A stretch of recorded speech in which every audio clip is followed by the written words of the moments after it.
সাতক্ষীরা জেলার কালীগঞ্জ উপজেলায় দুই সন্তানকে হত্যার পর বিষ পানে আত্মহত্যার চেষ্টা করেন রত্না পারভীন ২৬ নামে এক গৃহবধূ।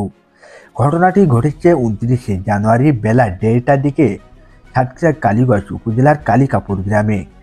রত্না পারভীন কালিকাপুর গ্রামে মাহমুদ হাসানের স্ত্রী। স্থানীয়রা জানান বেশ কিছুদিন যাবৎ মাহমুদ হাসানের সাথে তার স্ত্রী রত্না পারভীনের কলহ চলছিল।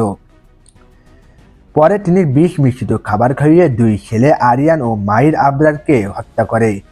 এরপর তিনি আত্মহত্যার উদ্দেশ্যে বিষ পান করেন। বিষয়টি জানতে পেরে পরিবারের সদস্যরা রত্না পারভীনকে চিকিৎসার জন্য দ্রুত শ্যামনগর উপজেলা স্বাস্থ্য কমপ্লেক্সে নিয়ে যান।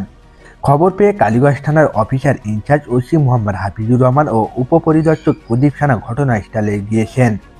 কালীগঞ্জ থানার অফিসার ইনচার্জ হাফিজুর রহমান বলেন, কী কারণে এই হত্যা ঘটনা ঘটেছে সে ব্যাপারে তদন্ত চলছে, পরে বিস্তারিত জানানো হবে। তিনজন বিষ খাওয়ার ঘটার কথা শুনে এসেছি। দুইজন শিশু বাচ্চা মারা গেছে আর একজন অসুস্থ আছে।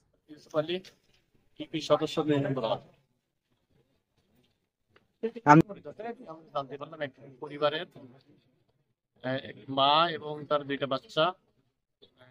এই বাচ্চা দুইটাকে প্রথমে ওই মা বিষ খাওয়াইছে, পরে সে বিষ খাইছে। সর্বশেষ হাসপাতাল থেকে মোবাইল জানতে পারলাম বাচ্চা দুইটা মারা গেছে আর মাটা চিকিৎসাধীন অবস্থায় আছে আর কি।